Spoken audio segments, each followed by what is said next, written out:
Não menos importante, mas pelo final, a gente vai falar sobre as doenças do sistema digestivo, tá? Eu trouxe algumas que são fundamentais a gente falar, tá? Para lá. O sistema digestório, né, é responsável pelo transporte de água e alimentos ingeridos, como a gente já disse, e posteriormente do seu aproveitamento pelo organismo, né, que é a absorção, por meio de seus processos mecânicos e químicos, né, mecânico, a parte da mastigação, empurrando, né, esse alimento para o intestino, para o sistema, e químico, a partir das enzimas secretadas e os ácidos, né. O sistema digestivo, ou também digestório, é constituído basicamente por um tubo digestório, as estruturas anexas, que a gente já disse, como esôfago, estômago, intestino delgado, intestino grosso, entre outras.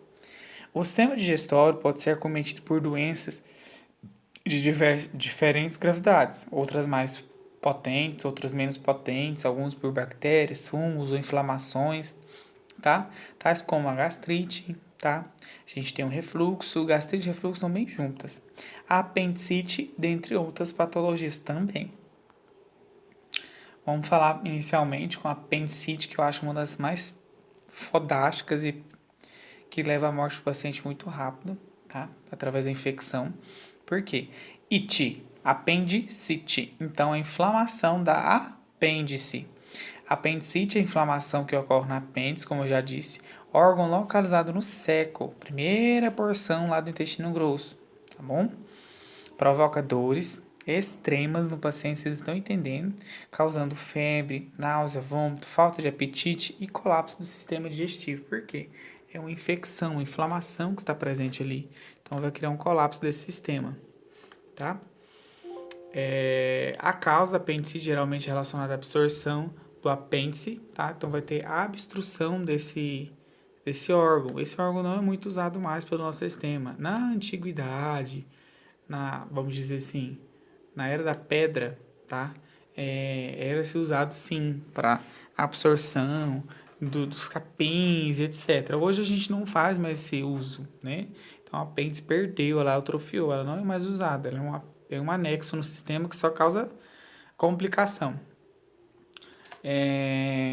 Como restos fecais ou algum outro nutriente que foi passado ali e que foi deixado e que causa inflamação. E o único tratamento é a cirurgia. Por quê? É uma inflamação desse local. Não tem um tratamento medicamentoso, tá? A não ser a extração mesmo dessa apêndice. Quando ela entra em inflamação, ela pode suturar, tá? Que é o rompimento, ela explodir mesmo, entendeu? Quando acontece isso, leva inflamação para todo o sistema digestório, onde o maior medo dos profissionais da área de saúde é que aconteça isso, tá? Então a gente evita fazer no tratamento que da retirada dela. A gastrite, né? A gastrite é muito comum aí para todas, eu acho que não vai ter dificuldade nenhuma. Nossa, eu não conheço essa patologia. A maioria das pessoas já teve a sensação de estar com a boca do estômago em chamas depois de uma refeição gordurosa, ou então regrada do álcool, ou então que teve alimentos ácidos, né? Ali que tem uma combustão, tomatinho, né? O pepino muitas das vezes pode causar também, é, pamonha, causa muita queimação, que é a Nossa Senhora gastrite nesses pacientes. Quando esse mal-estar aparece com frequência após as refeições, é comum você achar que está com gastrite. A palavra designa a inflamação da mucosa que reveste o estômago interior. Tá? Vai causar essa inflamação, essa irritação, e acaba que vai subir, né? Essa sensação de queimar, a subição do refluxo também, né? Do suco gástrico, causando que é a queimação. Refluxo, né? Doença crônica ocorre quando o ácido do estômago ou a bile entra no tubo alimentar e irrita a mucosa. É quase a gastrite, né? Mas a gastrite é a inflamação da mucosa. E já ele não, é a liberação, a produção de excesso do suco gástrico ou então a liberação da bile no lugar errado. Bile está onde? Lá no fígado. Os sintomas incluem a queimação no peito e geralmente ocorre depois de comer ou piora ao deitar. Então, assim, quando a gente acaba de comer, volta muito refluxo, né? Do fluxo de ácido do intestino, ou então quando a gente deita, porque quando a gente deita, tem esse voltagem, né? A gente fica propício a que esse líquido volte. Os sintomas incluem queimação, geralmente é como já disse, o alívio, decorre das mudanças de estilo de vida e medicamentos, né? Então a pessoa vai ter que mudar esses alimentos dela, não vai poder ficar mais ingerindo esses alimentos, né? Porque isso causa muito mal, malefício para o paciente. Vai entrar com medicamentos para poder controlar, né, o pH, para poder diminuir, não irritar tanto o paciente. E uma medicação mais forte pode ser necessária quando a prescrição inicial não tem efeito esperado.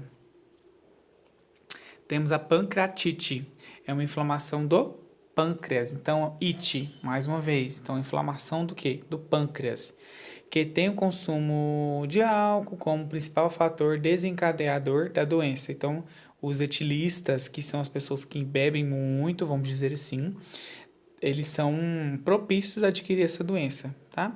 A condição pode ser crônica ou então aguda, tá? Então, crônica, a pessoa vai ter pro resto da vida, ou aguda, sempre ela vai ter esses sintomas. Mas, sim, com excesso de álcool, ou então inflamação, aí vai ter a dor, entra uma medicação, ok. A crônica, quando a pessoa já adquire pro resto da vida, como eu já disse várias vezes na sala. A pancreatite é uma inflamação do pâncreas, propriamente já disse, né? Pode ser aguda ou crônica. Acho que eu repeti isso aqui, consumo da água, eu repeti. Perdão, muitos thank yous. Os sintomas incluem dor na parte superior do abdômen, náusea e muito vômito. Diverticulite é uma inflamação da parede interna do intestino, é caracterizada principalmente pela formação de bolsas e quistos pequenos e salientes. Os divertículos que a inflamarem causam a doença. Então, dentro da diverticulite, ela causa o quê? Pequenas bolsas e quistos que se parecem com cistinhos, tá bom? E que causam essa patologia. Os sintomas incluem muita dor abdominal, né? Vai ter também febre, náusea e a mudança de hábitos alimentares causam essa patologia. E também o uso também de tratamento, tá? A gente muda os hábitos alimentares, então vai facilitar essa absorção. Como vocês podem ver aí, né? O que causa, as esferas que são causadas aí, vamos dizer assim, os buracos. Tá vendo? Na imagem direita tem umas que estão bem avermelhadas, estão bem irritados. Aqui embaixo vocês podem ver, tá vendo a diverticulite? A inflamação desses buraquinhos, a retenção de fezes, às vezes, algum resto alimentar vai causar muita dor no paciente, tá bom? E é isso, meninas. Thank you.